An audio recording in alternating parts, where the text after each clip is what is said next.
absolutely appreciate you taking the time out of your busy schedule to be with us. This is my 5th year putting these programs on for AARP. We've been to 43 states. We get great crowds like this, and we're very pleased that people come out to get educated about protecting their family and protecting themselves from a lot of the things we're going to discuss tonight. Well, first of all, 30, 40 years ago, there were con men and con women. And it stood for confidence man. They were well dressed, they were well spoken, they were very likable, they were able to win people over, but they had to deal with you one-on-one. They had to have a relationship with you. And because they had a relationship with you, there was some conscience that came into it, and some compassion. So even back then, the con artist may have said, I'm not going to take this old man for all his money because he's really a nice guy, I'm just going to take some of his money. Today you're dealing with someone who's sitting in their pajamas with a laptop, a cup of coffee in their kitchen in Moscow. They will never see you, you will never see them. There's no relationship between the victim and the person causing the victim. So consequently they have no compassion, and they will steal everything you have. It can be anybody. In writing this book for AARP, I found that millennials were scammed more often than seniors, but seniors lose more money because they have more money. So anybody can be scammed, and I know that I can be scammed, and I tell people all the time, there's nothing to be ashamed of if you're scammed. The most intelligent people get scammed, but you need to report it. You need to tell somebody. A lot of times people don't want to do that. They're embarrassed by it. They're afraid their loved ones will take away their privileges.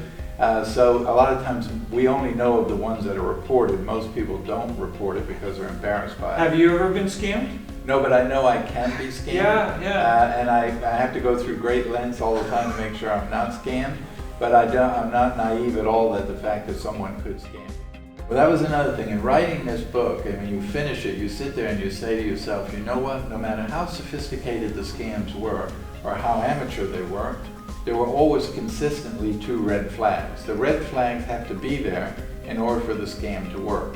And the first red flag is at some point I'm going to tell you you need to send me money.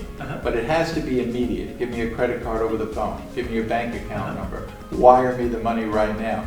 Sometimes they'll say, I'll stay on the phone when you go down to Walmart, get a Green Dot card, read me the number on the back. Anytime it's immediate, right this second, you have to pay it, you know that's a scam. The IRS isn't going to say to you, I take Apple Pay. They're not going to do that. So that's a scam.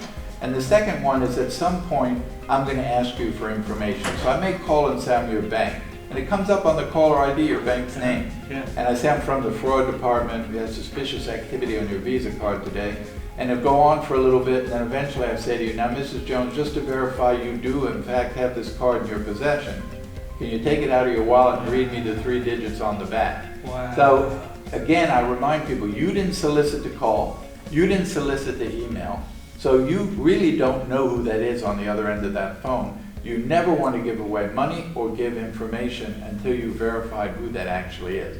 And that's as simple as you hanging up, turning the credit card over, calling the 800 number on the back. I got this call, this person. No ma'am, that's a scam, that's not us, we wouldn't have asked you that. If you're 14 and you make a racial slur, then your employer is going to read about that racial slur when you're 21. If you say something about someone's sexual orientation because you happen to be 13 and don't know any better, your employer is going to read your comment. If you're a model who today is very famous, but when you were 17 took a bunch of nude pictures in college, then those pictures will eventually come back up. Anything that goes to the cloud comes back down from the cloud. You can erase it, you can delete it, you can close your account, but it's retrievable. Recently, where there's a scam going on where you get your credit card bill, and there's a charge on there. It's not very much, it's $48, XYZ company. So you say to yourself, I didn't make this charge, I don't know what this is. So you call the bank, say, hey, I have a charge on here, I don't know what this is about. I'll give you the merchant's number, you need to talk to the merchant to place the charge. So they give you an 800 number, you call, they answer XYZ company. Say, yeah, there's a charge in here, I don't remember buying anything from you, can you tell me what this is about? Oh, you know what, we had a problem with our software, so you may be a mistake. Can you just tell me what your credit card number is? They get all the information. Interesting. The FBI gave to me 43 years ago when they took me out of prison. That basically That'll do it. That did it, and I think doing that, I realized I should not only be teaching FBI agents, I should be teaching the world about these problems.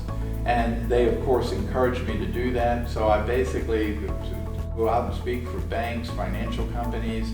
I go out to corporate companies during Cyber Awareness Month, which is October, and go in-house and speak to their employees. Last week I was at Marriott Hotels, McDonald's, Humana, speaking to thousands of employees about protecting their information and the information entrusted to them by their customers to keep it safe. Yeah, no one's immune. No.